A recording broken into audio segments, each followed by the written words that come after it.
Hello, everybody, and welcome in to Dorton and Duck Debate Podcast. I'm Lucas Dorton. There is no Nick Duckett tonight. He had some other plans, so I will be running it solo, just the Dorton, just the Dorton. But we have a fantastic guest that has been in the works for a while here. But Joe Grose, president of the Waterville Indians Baseball Club. Joe, how are we doing today? Thank you so much for taking the time out of your day to join. Not a problem, Lucas. I'm doing great, and I'm sure you're probably doing pretty good too. I'm doing what I can, doing what I Yeah, can. yeah, And super. especially thank you to your wife as well for allowing you to come on for Valentine's Day too. Great Valentine's Day gift to the folks. We're gonna get a podcast out of it. Yeah, yeah. She's a big help in more ways than one. That's for sure. Yeah, Yeah, absolutely. she got Absolutely. it rolling today for us. So Yes, yes. Very appreciative of her for that. Round of applause. That's cool. yeah. That's cool. Sweet. So we're gonna dive right into things here, and I'm sure if you've seen some shows in the past, there's a lot of common questions I like to ask, just to kind of get to know our guests a little bit, kind of where they come from a little bit here. But so we'll dive into it. So I know Minnesota Twins, is that your squad? Yeah. That's the team that I'll vote or root for. You know, until they're not playing anymore. Okay. Um, for sure. No doubt about it. Okay, good. I figured that was the case, but every once in a while I get a curveball thrown at me, so I figured I should ask. Yeah. And then second question for you, who is your all-time favorite Minnesota Twin player and why? Um, Mine's probably going to be never. No one's probably going to say what I'm going to say.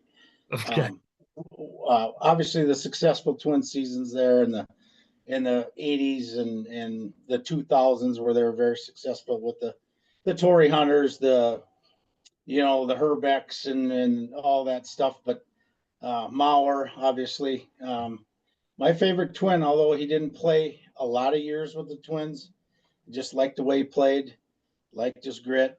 One of them guys that you'd love to play with, but hate to be on the opposing team of him. AJ Przinsky. Okay. So Yeah. he's probably my. I even got a bobblehead of him, so Really? Okay. that must mean something. And I don't do a lot of collecting, so Yeah, um, I think I can very confidently say I don't think we've ever gotten an AJ Pierzynski before, but I love it. I love it. yeah, yeah. Like I said, I don't have any twins. Well, I do have one twin that I really don't care for, but I like all the twins. But Yeah. Yeah. um, I think a lot of people have those for those teams. Like, huge Rockies fan. There are definitely some players on the Rockies that I could have cared less to watch. So I totally sure, understand. Totally sure. understand. Okay, I love that. So next question for you. Who is your all-time favorite Major League Baseball player and that didn't predominantly spend their career on the Twins? Sure. It's got to be Derek Jeter.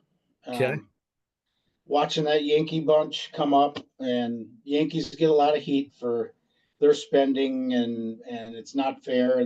But when Jeter's group came up, it was Posada, it was Jeter, it was Mariano Rivera, and a lot of those guys came up through their farm system, and just like the way Derek Jeter played the game of baseball, always was doing something on the field, Mhm.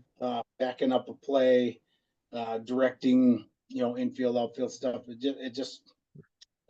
He's probably my favorite in my era. He's probably my favorite baseball player. Gotcha. Um, Love it. Currently, I love Freddie Freeman. Oh yeah. He he's just he's what you would mold a player to be. Also a big fan of Bryce Harper. Yep. Kind of in the Przinsky kind of a Yeah. mold, Yep. type of guy. Yep. Electric and that kind of stuff. So those would probably be my current favorites. So I love the Freeman one too. He is like been a Rockies killer his whole life, but like how can you not cheer for the guy? Like I don't like the Dodgers by any means, yeah, but I found myself like when he had that walk-off home run in the World Series this last year, like actively root like he's such a good guy.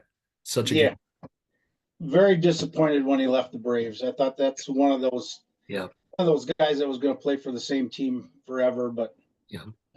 we're not in that situation to judge people about what they do and what they don't do. Yeah. But I just saw him in a Braves uniform forever, Yeah. and I'm not a Dodgers guy either, but that's I still root for him. Oh yeah. Yep. He makes it easy. Makes it easy to watch him. Yep. Yep. Sure. And the next question I have for you, it could maybe kind of go along with your first answer that you gave with the AJ Pierzynski one. Maybe you have someone completely different here. So, who is your favorite player that it could be played for the Twins, played Major League Baseball, that probably will never be in the Hall of Fame? Maybe wasn't the best of players, but someone that you just really appreciated watching for what they brought to the team. It's a little Yeah. for one. That probably falls back on the reasons why I like AJ Pierzynski. Yeah. Yeah. And I'm not a roid guy. Yeah. Um, I mean, probably if now that I think of it, and he's not a roid guy. Ken Griffey Jr. obviously Yeah. uh, changed baseball in a lot of different ways. Yeah. I know in that generation of the 20s to 30s, that's what they watched growing up, him playing. Yeah. So to answer that question, now that I think about it, it'd be probably Griffey. Sure. Um, and obviously he's a Hall of Famer, but I Right. know that's probably not correctly answering your That's all right. question, but We'll count it. We'll count it. sure, sure. Good. Cool. Awesome. Well, thanks for giving us a little insight on you as a baseball fan too. First and foremost, I think everyone's answers somewhat are a little different. Like I mentioned, first time we got AJ Pierzynski, so I think that's Yep. pretty Yeah. cool. But awesome, sweet. So we'll just dive into the rest of it here. Again, thank you so much for coming on. This is going to be I was very much looking forward to this through the whole week, so I'm looking forward to what we're going to Sure. chat about a little bit. Yeah. But so talk to me a little bit about your baseball and it kind of entrance into town ball, kind of where you're at now. How did you first get invested into the town ball culture that we have in Minnesota here? Um, I know you had Nolan, my son Nolan, on a while ago too, and Yeah. my answer is pretty much going to be the same as his. Grew up in a baseball family with my dad. The ballpark's named after my dad, and Yeah. Dad got elected to the Hall of Fame, Minnesota's Amateur Hall of Fame, in 1993. Yeah. I was always around the ballpark, um, whether it was helping Dad or maintaining the grounds, or I was a bat boy. I had an older brother, Mike, that played on the team, so we had that connection. Um, so that's how I was introduced to town ball. Was through my family, my dad. And, a lot of praise has got to go to my mother, Lucille, too, because of all the time that he spent away from home doing the baseball thing too. It takes a good woman to make a good man, to accept that thing. And I'm fortunate with my wife Michelle, kind of the same deal. She's a huge baseball fan now. That's what she grew up with after we got married and with the two kids that play. So kind of all started with family, and um, it'll probably go for a long ways here yet. So Yeah, that's awesome. So your earliest memories are kind of doing some bat boy work, going to the field. Was it just kind of a foregone conclusion growing up, like during the summer, like it's like this is Waterville Indians baseball time now. Like that's just what we're gonna yeah, be doing. yep. Back then they obviously we didn't have lights back then. Okay. So it was only Sundays. I mean, they played maybe a 12 game schedule, and that was about it with the teams in the league. But back then we had the Babe Ruth and the Little League and the youth teams playing on the field too. So dad was always busy uh, grooming and taking care of the field the best that he could doing that. And obviously, uh, I was always with him, Mhm. and he'd get his work done, or whatever I could help. And then Dad always brought a bucket of baseballs Nice. down, and that was kind of our treat after the work was done. Um, he couldn't throw me batting practice, but we'd hit 2 or 3 buckets of balls pretty much 5 days a week. I was a shortstop back when I was young, and I'd get 200 reps pretty much every other night, and Wow. um, so that was very appreciative. Obviously, when you look back at stuff like that, you probably didn't tell him thanks, Dad, at the time, but yeah, that was pretty cool. That's awesome. That's awesome. So you mentioned your older brother played. Now, did your dad also play? What was his town ball career playing time like? Dad and I were split for probably age wise, so I never got to see my dad play. Okay. He was already done playing by the time I was around. Yeah. Word on the street that he was a great center fielder, not much of a hitter, Okay. but he was always the guy that was down there, and then we got to my brother, and my brother Mike uh, was a beast.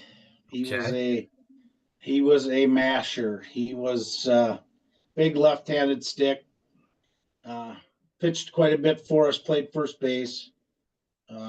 Yeah, Mike could hit the ball a long way, and I got to play with Mike probably for around 10 years, Oh, wow. in and out there in our amateur career, and um, like I said, the schedules were pretty slim, and softball was huge in the Okay. Waterville area at that time. So a lot of our better baseball players played softball, and they'd always have weekend tournaments. So when the Sunday 2 o'clock game come around, uh, you didn't know if you were going to have 9 ball. Okay. They were pretty burnt out by then, I would guess. That, or if they were still in a championship round of their softball tournaments, and so yeah, Mike was a great ball player. He was a president of our association for quite a while. He's a mentor to me for sure. So yep. Absolutely. So for the softball side of things, that's an interesting. Why was that so much bigger than baseball at the time back then? Um, it wasn't just Waterville. It was all over pretty much southern Minnesota. There was Gotcha. leagues in Otana, there was leagues in Waseca, leagues in Faribault, and I don't know. There was just something about softball that drew those guys. Maybe it was more enjoyable. Maybe it was more social. I tried softball one year. Um, Found out that the game is harder than I thought it was going to be. After coming out of college, and way different approach hitting a softball. Yeah. And then the restrictions you have, like you only can hit 3 home runs, and then Oh, they're outs and sure. stuff like that. But it just wasn't for me. I didn't get the thrill of the game that I did with baseball, and Yeah. uh, so I'm not 100% sure, but maybe it was just more social, um, more of a party thing with the softball than the baseball stuff. So Gotcha. I gotcha. Cool. Well, I'm glad baseball has taken a front seat now. That's pretty cool to see the change with that throughout the years too. That's pretty sweet. absolutely, there isn't many softball leagues around anymore. Oh, it has We've died no off. we it kind of died off, and I'm not saying that's a good thing, but Right. things have their cycles that they go through. So So then talk to me a little bit about from, I guess, then when you only had the 11, 12 games a year and with softball kind of taking precedent to now where it's, I mean, maybe playing 30 plus games potentially a season. When did that shift kind of start happening from then to now? Like what did that look like a little bit? sure. Well, back in 1989, we Waterville didn't field a team, and kind of probably part of that with the softball and stuff. So we reorganized in 1990, and I always look at the group that we have now was because of that regrouping of 1990. To me, that kind of started our Waterville Indians tradition back up. We that 1990 season, I think we went about 12-6, so we still only played 18 games, but got some more commitment from some other people, and kind of excelled from there. We've the one thing I do regret about me being with the association for so long is we didn't keep a lot of records. Okay. We didn't keep a lot of stats. We didn't keep a lot of the history part of the game. Sure.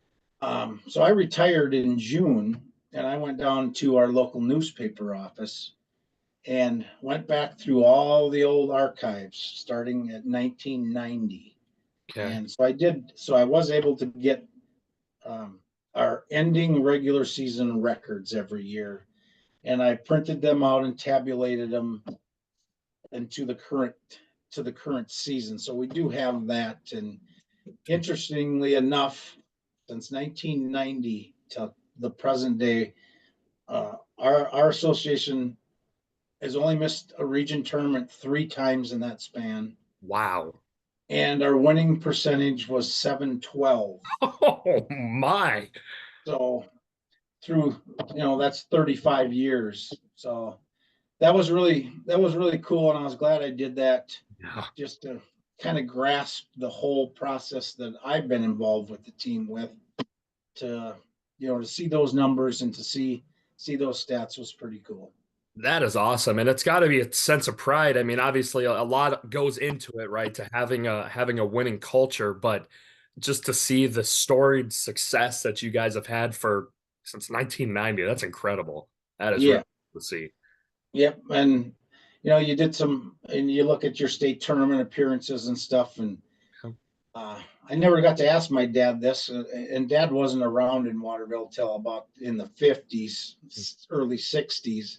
But we actually had a team make the state tournament in 1933. Wow. Okay. So I don't know much about that history, but Sure. so. Gotcha.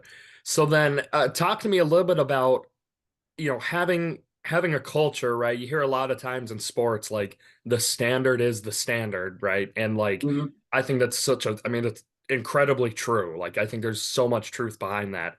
And, talking with both of your sons at many different points and other people who consistently make state, like that is the goal each year. Like, okay, yeah, do well in the regular season regions, but like our goal is, and not even just to get to state, but like making a run is huge.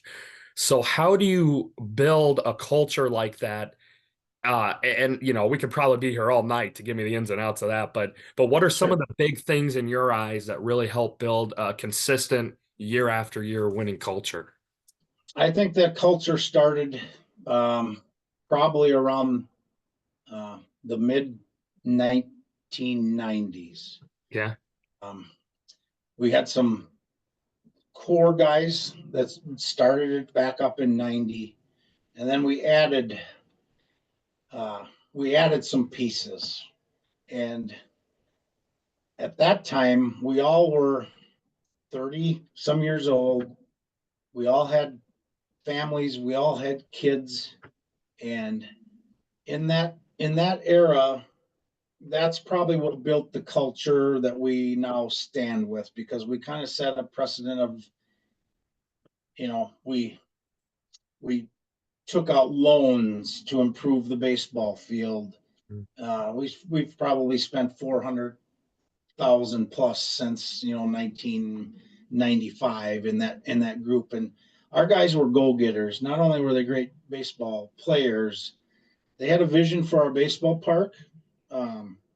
We worked, we'd do shingling jobs. We would do docks. We'd take docks in and out, and we raised a lot of money. And in a relative short period of time, new dugouts, a grandstand, bathroom facility. I mean, we did all that stuff to our park in a matter of about, 10, 12 years. And Yeah. a lot of those guys are on our board right now. obviously we're not playing anymore, but they're still very active. Um, we have our players now. Um, they kind of decide like what kind of team they want to be, and the board members, we kind of guide them with the financial part of it, the outside stuff. We just let the kids play ball, and we take care of the rest of the stuff. So we work really well together. Yeah. Um, but that culture started, I would say back in that mid '90s era, and these guys have continued to do that. We still do a lot of fundraising, and the guys are dedicated. There's no doubt about it. It's good to see. So And that's huge. And you kind of mentioned like, the field part of it, right? Like you can have a winning team and that's great, but I think there's so much more pride that goes into winning and like for your town when those things like the field are A+ facilities. Like when you have a buy-in from everyone, players, board, coaches, whatever. I mean, that just says a lot and it helps a lot, I'm sure, as a player when you're playing at an A+ ballpark. It's like, well, we want to bring our best to show off really what we have too, which I think is pretty cool. yeah, our community, we don't get any money from our city. We're in the township, but our community, our businesses in town are huge supporters. We do a fall ball, $1 fall ball thing, and there's never any doubt that somebody's going to sponsor that for the year. We do a sponsorship of the game, and it's all usually businesses, that'll do a game sponsorship to help pay for some of the costs of Yeah. a daily game. Um, so yeah, we've involved the community, and you know, 10 years ago, we were we were coming off of that run in the early 2000s, and then there was a little gap. But about 10 years ago, we got some influx of some more quality players, and we'd see fans that we didn't even know really who they were, but they lived in Waterville, and they kept coming back, and they kept coming back. So our attendance, went from basically family and friends of the ball players to now, uh, a lot of community members, and they they just like watching baseball, and that's the great part of it. A lot of them don't have ties to any of the players or any of us. Most of them do, but a lot of them don't. Yeah. So that's cool, to see new faces and new people down there. Yeah, buying from the community is so awesome. I think for me, like that was, and I've mentioned it on the podcast before too, but coming from Colorado, like I didn't really have a grip or like really fully understood like, what is this thing about? What does it mean? And I think it wasn't until we had a tournament in Arlington and I pitched in the game and I had a little kid come up and ask for my autograph. Like Yeah, that was just the coolest thing ever. Like no one has yeah, ever seriously like asked me that before. yeah, And I think that was the first time where I'm like people, like a lot of these towns, like that is what the thing that they look forward to year sure. after year after year after year. And I think it raises just a bigger sense of pride to show off for them and do well for them because they care about it almost as much as the players do sometimes. Yeah, So cool. we had the Fox 9 game a couple years ago, and Yep. them are always big. That's a great tribute to Minnesota baseball and, Yeah. and Fox and that kind. And man, I don't know if, obviously we didn't charge admission or collect tickets or anything, but there's guys that throw out numbers. There was, oh, there's got to be 1,000 people, and got to Yeah. be 1,200. No, there's 1,500. So we don't know the number, but that place was packed, and we had great weather, and um, so, and that there's still some of those people that went to that Fox 9 game that we didn't know who they were, Yeah. but they show up once in a while again. So That's cool. it was a pretty cool thing. That's awesome. So going back to the field side of things, so it being named after your dad, when did that happen? When did that happen for you guys? Yeah, well, I did tell you that I should have been a record keeper, Yeah. and better on that stuff. We probably named the field after Dad in probably about 1995. Okay. He got inducted into the Hall of Fame in 1993. Okay. So I know we have a plaque at the top of our hill that recognized him for that. And so about 95, that is probably when we recognized the field for Dad Sure. in that scope. So Sure. So, and I could imagine I already know the answer for this, but how much, this is one of the questions I asked Nolan too when he came on, but there just got to be like for you personally and your family, that much more of a greater feel of responsibility to have the field look its best always, with the namesake of you guys kind of being named after it, and your dad bringing a ton to the game to Waterville, it sounds like too. I'm sure that just adds a whole new level of pride and responsibility to it. 100% accurate. Yeah. Um, I go down to that field every day. Obviously, in the when the grass is green. What happened here? We okay? Yo, yep, we still got you. Um, so obviously, I go down there for maintenance reasons and stuff, but it's just a time for me to. I think about Dad every time I go down there. Um,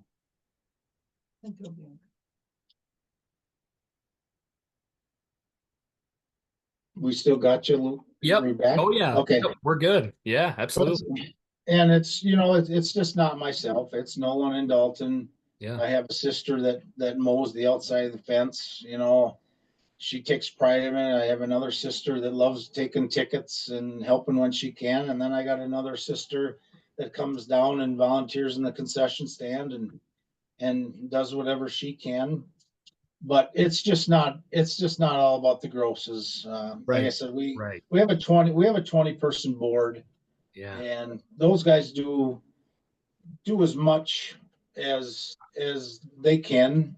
Yep. And the only difference is it's probably for them, besides our board meetings and stuff, it's probably just May till August, that that they're down there. And we kind of have a handyman, uh, and we have like a maintenance man on our board that do all the repairs and whatever is needed. And then I just mow the field and trim and stuff like that. But everybody's kind of got a role down there, amongst our board people, and they do a fantastic job.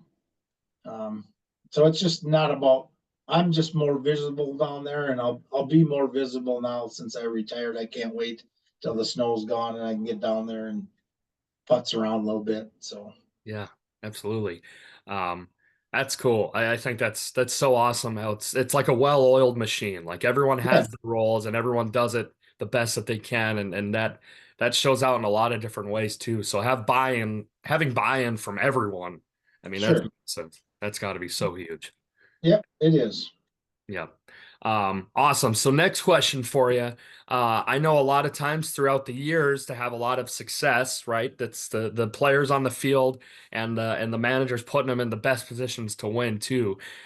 Starting that success kind of 1990. Obviously, we're not having too many of the players from them that are playing now that are carrying the Waterville name with pride. But what does that look like? I guess for you, and maybe you don't have any hands on this, but the progression of the players that you get throughout the years, and kind of how that works, if that makes sense. Sure. Um, a lot of our current players are product of that mid '90s group, Okay. like the Brands, the Grosses, um, Bubba Schneider, the Fessels, the Bartles. Yeah. That was all part of that mid '90s group. And we'd get done with ball games, and there'd be 15 kids out in the outfield playing after we got done with the game. Wow. And we got a lot of them kids that are the main core of our team right now. So, and then you just add a piece. We were here and there, and we were fortunate to had the Selner brothers there, and and you know you can just build off of the main core, and things are so much more social. Yeah. Now everybody knows everybody, Yeah. and Waterville's got a good team. I want to play with them. Back then, that communication didn't happen unless you lived in the town or you knew a family member or per se. Um, and we were very fortunate that we had a string of high school kids about 4 grades apart, and we'd pluck two of them kids for about 4 straight years, and that's our core. That's our core right now. And now they're anywhere from 25 to 30. That's their ages now, and so um, you get lucky, to get that. I think we had 7 kids out of Waterville in those 4 years that played college baseball. So they're the building blocks for the next 10 years. Yeah. That kids, and looking forward to see the progression that they make.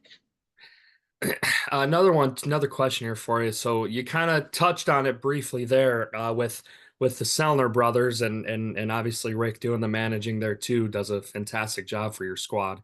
Um, that was obviously an incredibly tough season for you guys, just emotionally as a group and all of that involved with Shane passing away. Um, Talk to me a little bit about what was your role throughout all of that and winning. That's one thing I've learned in sports is that winning brings people together and playing the game. Just Yep. playing the game brings people together too. Um, and obviously you guys and all of Minnesota Town Ball, I think was so awesome with how they remembered him this last year and will continue in the future. But what was your role kind of throughout that and kind of just maybe being the person that leads the ship a little bit with it? So I'm sure that could not have been easy at all. Um, Certainly wasn't an easy situation. Right. I'd give all that credit though to Shane's teammates. Yeah. Uh, they're the ones that drove that cart for that season. Yeah.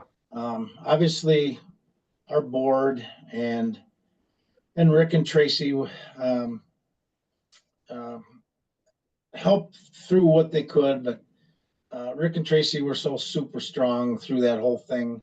Yeah. Um, so it's just the camaraderie that that group of kids had Yeah. amongst themselves. Uh, they're the ones that did that. That's cool. Give the credit to that bunch Yeah. for that whole thing. The the it's hard to put into words. It's okay. The the amount of I'd say the amount of love that we got from amateur baseball throughout the state was amazing. Yeah. Just teams reaching out on social media, uh, wishing us well, you know, that kind of thing. That was incredible to see within our organization. So Yep. we weren't battling the whole thing alone. Right. Yeah. We had a super supportive support system there. So Yeah. kudos to everybody that reached out to that, and um, yeah. So Absolutely. And a huge building block, I think, for future town ball fans. Like if I was someone who was like on the fence of is this a legit thing? Like this isn't just a, beer league baseball team. I think I would show anyone that and the support that everyone reached out and did their thing and be like, this is more than like just a game. Like these people are brothers and friends and people from hours away that you may never see the rest of your life, showing their support. And to me, that is what town ball is. Like baseball is the core of it for sure, but just the camaraderie, like you touched on, was so unbelievably awesome to see. That was super cool. That was super. Yeah, for sure. It just uh, showed how much Shane was respected, Yes. um, and his family. Um, so we're gonna miss twos. Yep. Absolutely. Absolutely. And yeah, and I like I've mentioned before too, I never met him. I never talked to him one time in my whole life. And so it is very Sure. incredibly easy to see how just unbelievable of a man he was. And the impact that he left was quite easy to see that he was a very, very awesome person. And Yes, that's he putting it was. lightly, you know. Yep. Yeah, Yep. For but sure. awesome. Awesome. Um, so now state runs, obviously that's the goal every year. What are we thinking this next year? Obviously, we have a pretty solid core, like you've mentioned too. How do you get back? How do you get back to state year after year? Because that's a long run. I mean, that's a very long season, but to come back each year speaks to a lot to the team and just the hunger, like the Derek Jeter, like we're gonna keep getting back here. We're gonna have a chance to win this thing. Sure. Um, that goes with the group again. Yeah, Uh, they they definitely have a desire. Like you said, that's the goal every year. Um, just feeling out a few things here over the winter time and having some conversations with some players. Uh, they got some high goals set here this year, yep, so that's good to see that they still got that fire. Now with the new region change, yeah, and now it's like a whole new different ball game. You it don't is. know anything about the teams, obviously, except the ones that are in our league. Yep, But they got the fire. So and our kids put in the work. yeah, They're down the batting cages and practices and stuff. So yep. um, we got some gamers for sure. Now, talk to me a little bit about you and your family personally. Obviously, both your boys, Nolan and Dalton, on the squad. So for them growing up, was it just always a thing with them that they were like, yeah, when we get old enough, like we are going to play for Waterville? Or what was there ever a point where you had to maybe do some convincing a little bit, or was it similar to you when you were growing up? Like they just were around it all the time, and so it was a easy, natural thing for them to just jump headfirst right into it. Sure. Yeah, they were always around the park. They were part of that group that would the kids that would play out there in center field after the games, and um, Nolan got thrown into the fire pretty early. Okay. Back to the fact where uh, he was playing in that stage of his career when he started there. We didn't have a lot of ball players. It was that 12 number, and I think Nolan played in a state tournament game when he was 16 or 17, Boy, starting first baseman. Um, so he held his own, but welcome to it. I think he got thrown into the fire pretty early and obviously handled it well here. Um, so yeah, they came to the ballpark all the time. Just kind of like the same scenario is with me with dad, and there was no hesitation that they were going to be ball players and stuff like that. So Absolutely. So now a little more with you personally here. Another question, fun one I like to ask people on here is, you hear it like you're welcome to the league moment a little bit, like, oh man, this is nothing that I thought it would be. Did you and can you ever think back to a moment where you first got into it and you're like, holy cow, like these guys are really good, and this is like so much more than I thought it was. Can you think back to maybe that moment for you? yeah, uh, my welcome to the league moment came early in my career too because of the lack of numbers. Yeah. I signed a contract when I was 13 years old. Obviously, didn't play till I was whatever age. I don't remember, but we played a doubleheader against Morristown, a Saturday doubleheader, I believe. And my brother was the manager at that time, and he had me leading off playing short. And I was fine with the shortstop part of it because I'd done that for years, and I was expecting the 9-hole slot, and age, I can't tell you how old I was. I was probably 17, 16, 17. Uh-huh. We played the doubleheader. I got 5 at bats in the first game. I went 0 for 5 with 5 Ks. Started the second game, and I figured, well, I'm going to be hitting ninth. The second game, he led me off again in the second game, and I was 0 for 4 in the second game with 4 strikeouts. So I struck out 9 times in a row in a doubleheader. So that if that's not a welcoming to the league, I don't know what is. Do you think he did that out of spite, like knowing, like, we're gonna throw him right into the fire here? Let's just see what he does. I I don't think so because I think we got along. So Okay. I don't think he intentionally did that. Yeah. Uh, Yeah. I don't know, but Yeah. I can remember that.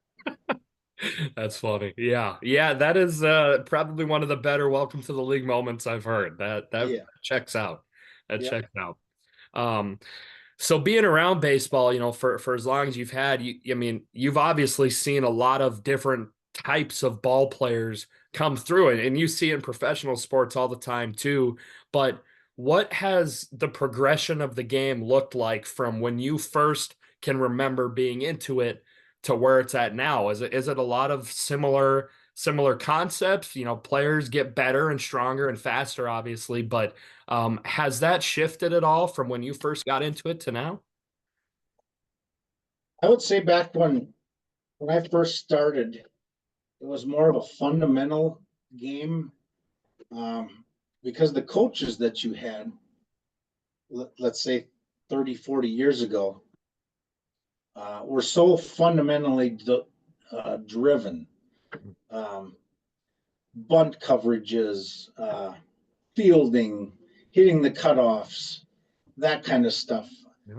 And I'm not saying they don't have that now, but I see that in that part of the game. You know, Obviously the athletes are bigger, stronger, faster, Yep.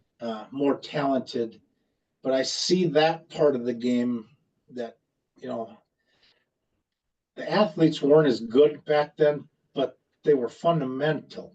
You hit a ground ball to second baseman, you knew that ball was going to get fielded. Yep. Um, so I would say that's a big change, and obviously the wooden bats compared to the metal bats made a huge difference.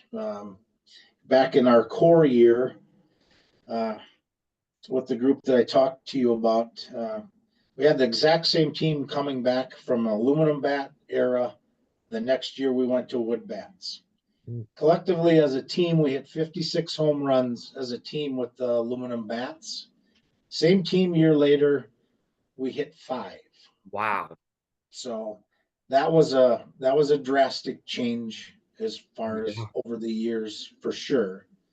Um, so um, it was a pretty big adjustment. That's Yeah. for sure. Holy cow. So what do you, if right now, do you like wood? Would you go back to aluminum? What do you think? What's your perfect baseball scenario right now?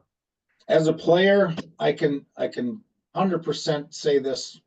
I when I did play with wood and aluminum, I've never felt comfortable with a wooden bat. Okay. Um, Back in the aluminum bat days, you had the Black Magic 3330, Oh and yeah.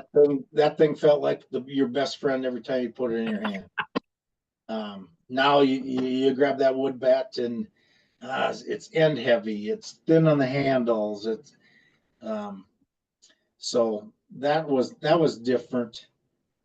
Adjusting to that for sure. Gotcha. Gotcha.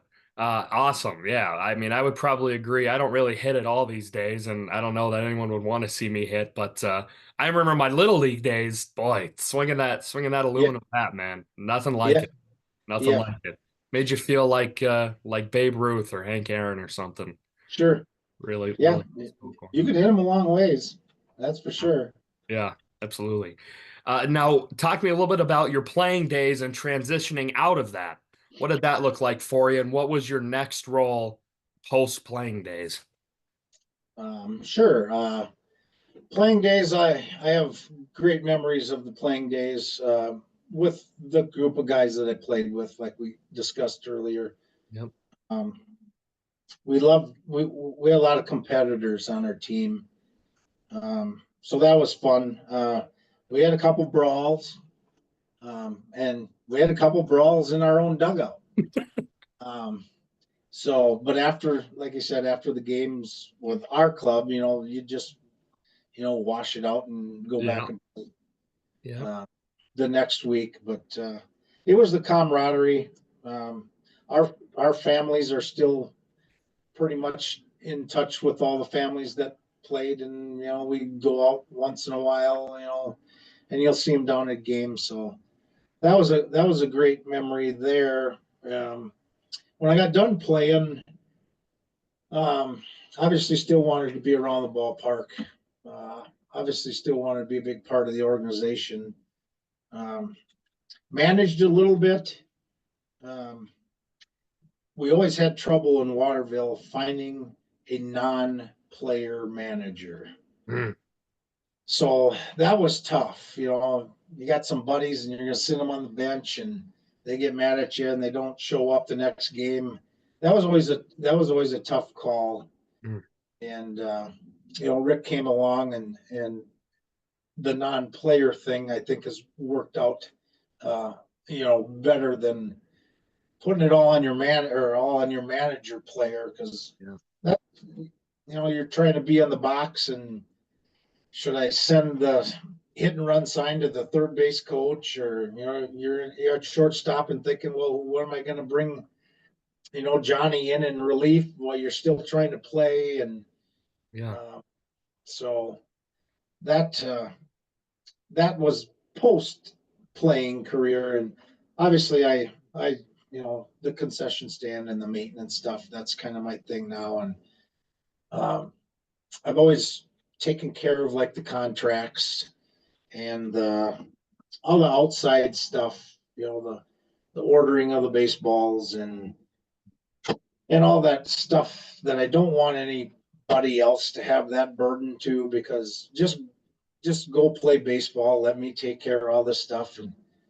And with all the rule changes and the contract stuff, it probably wouldn't be fair for a newbie to start out in Yeah. that, because it can get a little bit, I wouldn't say overwhelming, but you got to be on your P's and Q's a little bit, watching that stuff and keep updated on it. And um, I just don't want that responsibility put on a player manager or somebody else.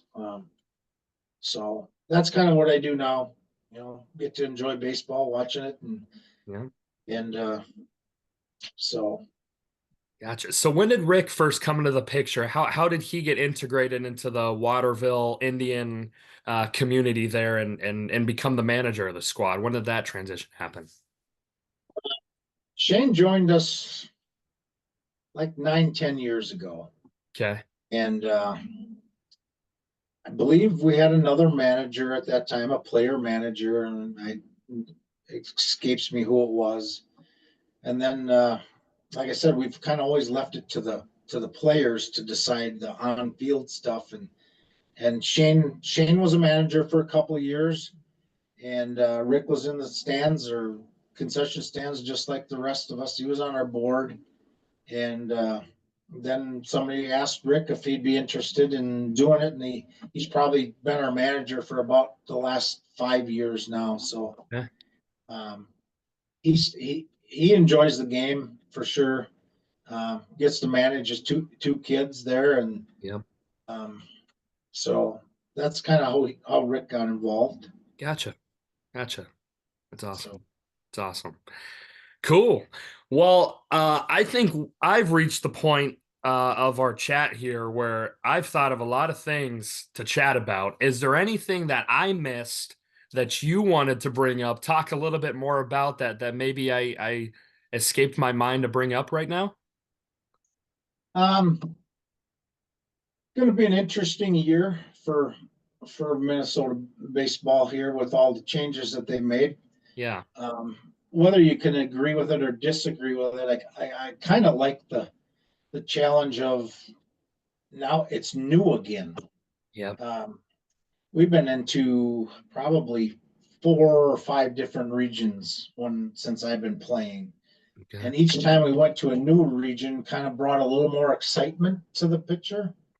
I'm kind of looking at it in that retrospect. This coming year, it's going to be a whole new thing, a whole new bracket, a whole new teams that you play. And one thing that I've really cherished over the years is the baseball family of man. I got to meet so many great people, and now I get to maybe meet 5, 6, 10 more new people Very true. with a new region tournament, and um, I just respect I just respect all the people that do things for their baseball organization because it's a lot of work and it's a passion for sure. Yep. Um, but this new system that we got now, uh, I'm embracing it just because it's something new. Whether you think it's right or wrong, um, you can have that opinion, and my opinion is it's just a new. It's, I don't know. It's just new and it's Yep. exciting. Yep. So Yep. Almost like to the idea of like Major League Baseball, like when they went to having the universal DH. I don't think for yeah, me it was something at first where I was like, I don't, I want to see, I like the strategy of the game in the National League, pitchers having to hit. yep, American League guys come over doing the same thing. I was like, let me, I'll embrace it. I'll jump into it. I love baseball and I think it's turned out to be a pretty good thing. So who knows? Maybe this will turn into something that everyone will love. But I would yeah, agree with you. I would agree. yeah. So we'll see, and it's obviously not gonna stay the same every year. There'll be influxes with that point system. Yep. Teams will go up, teams will go back down. Yep. Um, I think they got kind of a blueprint, and I think they're probably gonna, you know, hopefully stick with that blueprint, a couple of years and kind of tweak it here and there, and um, but yeah. So I just enjoy everything about amateur baseball. Yep. Uh, I don't really, I can't really say that I've met somebody that I don't care for in that realm of in our baseball Yep. circle that we have. Um, so So last question I have for you, kind of on that, and you touched on it a little bit here, but uh I oftentimes bring up and another similar question I ask people because everyone's answer is a little bit different. I've gotten the question before when I tell them, I play amateur baseball, town ball, whatever, and they ask me what it is. I think people who aren't in it don't understand. And a lot of people might look at it as like oh, is it just like a beer league softball team or something like that? And I'm like, well, no, like it isn't. Like it's a lot more serious. So if when you have gotten that question before, when someone asks you, what is town ball? What's your big selling point? Like, how do you tell them like this is what it is and like kind of an elevator pitch to some degree? yeah, you first of all got to get them to a game um, to actually see if they enjoy the whole the whole the whole process or whatever of the game. And like I was telling you about the Fox 9 thing, if you can, if you have players that hustle, if you have, a well rounded concession stand, volunteers, that kind of stuff. That's when you can get those people to commit.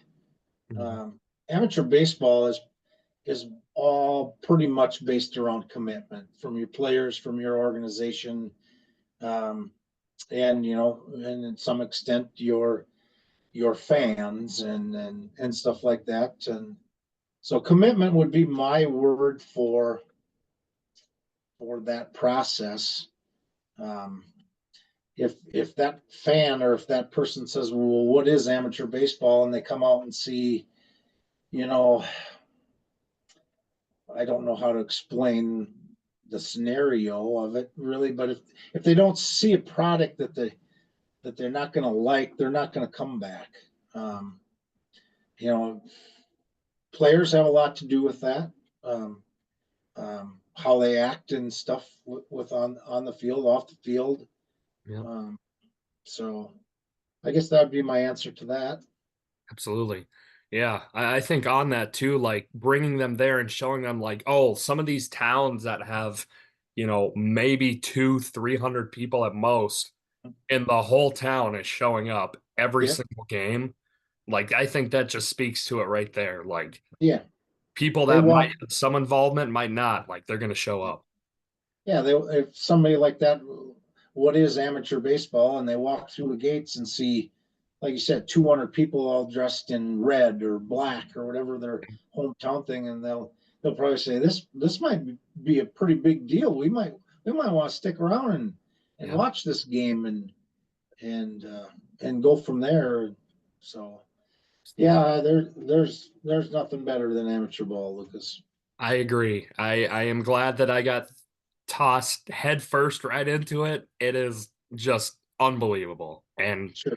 I hope I can be a part of it for the rest of my life until the day that Yeah. I die. That'd be pretty awesome. That'd be Yeah, pretty for awesome. sure. But anywho, thank you, Joe. I appreciate you so much for coming on and chatting some town ball. This was unbelievable, and I got to learn a little more about the history side of it too, which is always good. Learning something here Yep. and something Yeah. here. But you have an open invite whenever you want to come on. You Sure. and all your Waterville folks that have come on so far have all been fantastic to their own Yeah. degrees.